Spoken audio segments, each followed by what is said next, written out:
প্রিয় দর্শক, আসসালামু আলাইকুম। সবাই কেমন আছেন? আশা করি সবাই ভালো আছি।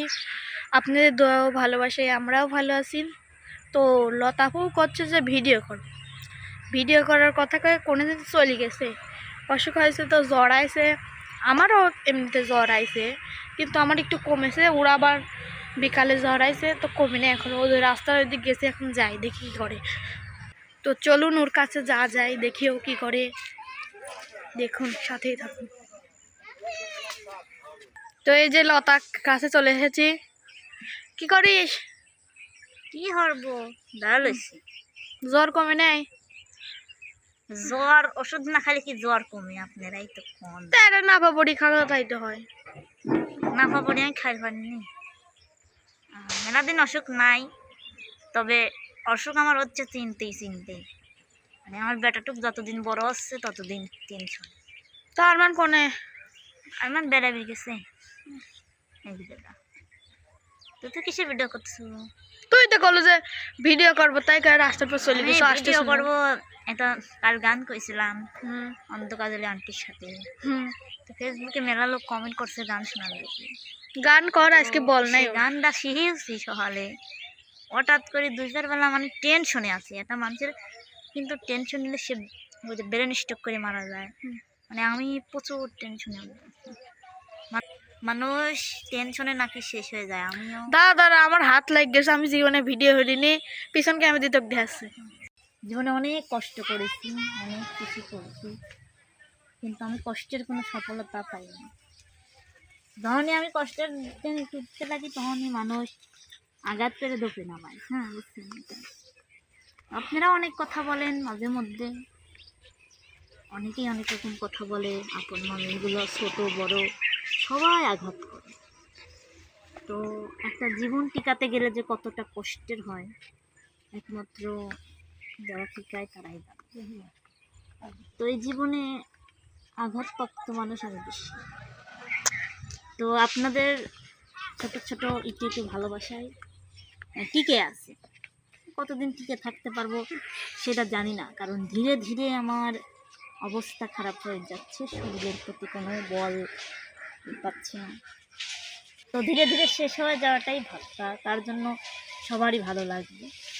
মানে যাদের জন্য আমি মনে করেন যে এত চামারি করি, তারা আজকে মানে প্রচণ্ড পরিমাণে আঘাত করে। সমস্যা নাই, এক সময় মানুষের কাছে গিয়ে পাঁচদণ্ড বসে থাকতাম, কথা বলতাম। এখন সেখানে যাওয়া বন্ধ করছি, কারণ আমি জানি সেখানে আমার কোনো মূল্য নেই। আর আমার প্রিয় জায়গা থেকে আমাকে সবাই সরিয়ে দিয়েছে। আমার প্রিয় জায়গায় একটা আছে, সেটাও হয়তো বা বেশি দিন থাকতেও পারে, নাও পারে। মানে আমার চোখের পানি কোনোদিনে ফুরাইল না। এখন মনে মনে ভাবি লাইফটা আমার মনে হয় একাকার ভালো। মানুষ আমাকে অনেক রকম কথা বলে, আমি ভিডিও করে দেখি, যাদের জন্য ভিডিওতে যাদের উপকার আসে তারাও আমাকে বলে। কারণ যে উপকারটা শেষ হয়ে যায়, উপকারটা শেষ হয়ে যাওয়ার পরে বলে। তো সুখীকে আমি সামনে দাঁড়ায় কথা বলতেছি যে সুখী জীবনে যদি লাইফে কারো কি আনে, আমি মনে করি যাচাই বাছাই করে আনা উচিত। কারণ সুখী আমার ঘটনা সবই জানে, বুঝতে পারে। এই যে এই মানুষটা, আমি মানুষটা প্রতিভা। হ্যাঁ, হাইটে আমি কতটুকু লম্বা হব, সুখীর থেকেও আমি অনেকটা ছোট হব। বিষয়টা বলতে খারাপ লাগে, তারপরে এটাই বাস্তব। আর আমার স্বামী আলিতের থেকে আমি তো আরও ছোট হব। যখন তার সাথে রাস্তাঘাটে বের হই, অনেকেই অনেক রকম কথা বলে, পরিচয় লাগে, কিন্তু কখন আমি তার সাথে প্রতিবাদ করি না। আমি অসুস্থ বিধায় আমার শ্বশুর বাড়ি গিয়েও থাকি না। যে পরের কথা, তো দুই একদিন ভালোবাসবে এমনিতে বেড়াইতে যাই, সেটা ভালোবাসার ক্ষেত্রে। যখন একভাবে থাকবো তখন বেড়াইতে দুই একদিন যাবে, 5 দিনের মাথায় হয়তো আজে বাজে কথা বলবে। আমার আপন মানুষগুলো তো আমাকে আঘাত করেছে না করে। মানে এখন এমন পরিস্থিতি আমার হয়ে গেছে যে আমি সরে যাব কোথাও, সেই সামর্থ্যটা আমার নাই। এই যে আমি ইউটিউব ফেসবুকে ভিডিও করি, হ্যাঁ, আমাকে একজন বলতেছে যে ভিডিও করে খালি খাস। আমি ভিডিও করে টাকাটা কত পাই? আমার সুখী ভিডিও করে, সুখী টাকার বিষয়ে জানে বা সুখী দেখায়, আমি সবটাই দেখাই না। কারণ আপনাদের হাস্যকর মনে হবে যে এই টাকার জন্য তুমি এত কষ্ট করো। 3-4 মাস পার হয়ে যায়, 5 মাসও হয়ে যায়, তখন আমি মাত্র কিছু টাকা পাই, সেটা আমার হাতের নাগালে আসে, শেষ হয়ে যায়, তাই না সেটি? আর আমার এই যে ফেসবুক পেজটা আগে ছিল, যেটা বড় পেজটা, সেটা কোনো এক মানুষ আমার থেকে চুরি করছে, মানে আমি বুঝতে পারিনি, সে পেজটা নিয়ে গেছে। এখন যে নতুন পেজটা আছে এটাতে সবাই এই যে দুঃখের কপাল, হ্যাঁ দুঃখের যদি কপাল থাকে, মানুষ 3-4 হাজার ফলোয়ারেই কন্টেন্ট মনিটাইজ পাইয়ে টাকা তুলতেছে। আর আমি আমার 25,000 প্লাস মনে হয় ফলোয়ার্স। এখন আমার কোনো কন্টেন্ট মনিটাইজের কোনো শব্দই নেই। সো আপনারা অনেকেই জানেন যে আমি ফেসবুক থেকে হয়তো ইনকাম করি। আমার ফেসবুকে অনেক সুন্দর সুন্দর ভিউ হয়, ভালোবাসাটা অনেক হয়। যদি আমার কন্টেন্ট মনিটাইজটা হতো তাহলে আমি হয়তো কিছু আর্নিং করতে পারতাম। আর আমার একটা ইচ্ছা যে আমি কষ্টের টাকা দিয়ে কিছু করব বা কিছু কারোকে দিব, কিন্তু আমি পারি না, আমি তো ইনকামই করি না। আমি জানি না, আমার কপালে 2বার পেজ খোলা হয়েছে, 2বারই কোনো আমার পেজের থেকে আমি কোনো দিন 10টা টাকাও তুলতে পারিনি। মাটিপথ দ্বারাই বলতেছি, আমি কখনো মিথ্যা কথা বলা পছন্দ করি না। এই যে আমি ভিডিও করি, আমি খুব কষ্ট করে ভিডিও করি। ভিডিও করতে গেলেই বাধা দেয়, এ কথা বলে, ভিডিও করার জন্য সম্পর্ক নষ্ট করেছি, ভিডিও করার জন্য সবার কাছে কথা শুনছি, আমাকে বলে আমার অমুকের বিষয়ে ভিডিও বানালে তোমার এটা হবে ওটা হবে। আমি কারোর বিষয়ে কিন্তু ভিডিও বানাই না, আমি নিজে যতটুকু পারি। তো আমার সন্তান আছে একটা, আপনারা জানেন। আমি আগে যদি জানতাম এই মিডিয়ার জগতে কখনোই আসতাম না, কারণ এই মিডিয়ার জগতে এসে সবারই বাড়ি গাড়ি হয়ে গেছে, আমার কিছুই হয়নি। যেমন দেখছেন তো, রিয়ার বাড়িটা অনেক সুন্দর হয়েছে, আমার খুব ভালো লাগে, আমার ইচ্ছা হয় ওরকম একটা বাড়ি করতে। মিমাপুর বাড়ি আছে, বা হচ্ছে অনেকেরই আছে, আমারও ইচ্ছা হয় এরকম বাড়ি করতে, কিন্তু আমার টাকা নেই।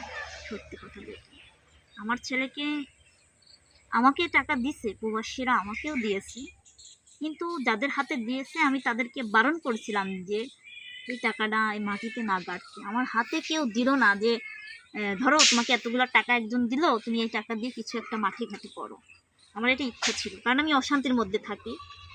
আমার টাকা থাকলে কিন্তু সবাই ভালোবাসবে, এটা এটা নিশ্চিত। আমি টাকা থাকলে সবাই ভালোবাসবে। আমি টাকা ইনকাম করি না, কিন্তু আমার আশেপাশের লোক বলে বেড়াচ্ছে আমি টাকা ইনকাম করি। কিন্তু এই মাটিপার দ্বারাই বলতেছি যে টাকা ইনকাম করার অপশন নেই। আমার একটা ছোট্ট ইউটিউব চ্যানেল আছে, সেখানে আমার ভিউ হয় মাত্র 200, 300, 400। এখানে কি টাকা দেয়? আপনারাই করেন, বিবেক দিয়ে করেন। যাই হোক, তবে আমার এই অবদানটা তো ছিল না। 4-5 মাস পর ইউটিউব থেকে যে 10 টাকা পাই না কেন, এটার অবদান ছিল না। যদি মামুন ভাই আমাকে ইউটিউব চ্যানেলটা না খুলে দিত এবং আলিফ যদি আমার পাশে থেকে ভিডিও না করতো তাহলে হতো না। যাই হোক, আমার ভাইয়া খুলে দেওয়ার পরে আর সর্বনিচ্ছ ইউটিউব চ্যানেল বলেন কি বলেন সব কিছুই মনে করেন যে আলিফের অবদান আছে। তো আলিফের দিন কোনোদিন ভুলবো না। তো যাই হোক, আমার কপালটাই খারাপ, বুঝছেন? আমি ছোট মানুষের হাতেও মার খাই, এটাই আমার কপাল। আমার লিখন এটাই, ভাগ্যের লিখন এটাই। আমি কারোর কাছে দাম পাই না। সুন্দর হলে সব জায়গায় মিশতে পারতাম, বুঝছেন? সুন্দর হলে ভাইয়ের সাথে মানাতো, বোনের সাথে মানাতো, সবার সাথেই মানাতো। সুন্দর না, আমি দেখতে বেশি লম্বাও, আমার এক কথায় নাম ডাকছে প্রতিদিন। এই জন্য যাই হোক দর্শক বন্ধুরা, আপনাদের সাথে সময় কাটাই, আপনাদের সাথে কথাবার্তা বলি, আপনারা আমাকে একটু সাপোর্ট করবেন বেশি করে। আর কিছু পাইলে অবশ্যই জানাবো আপনাদেরকে। তো সবাই ভালো থাকবেন, সুস্থ থাকবেন, আবেগের কথাগুলো কিছু মনে করবেন না, আমার জীবনটাই আবেগ ভরা। তো সবাই ভালো থাকবেন, সুস্থ থাকবেন। নতুন কোনো ভিডিওতে আবার দেখা হবে। আল্লাহ।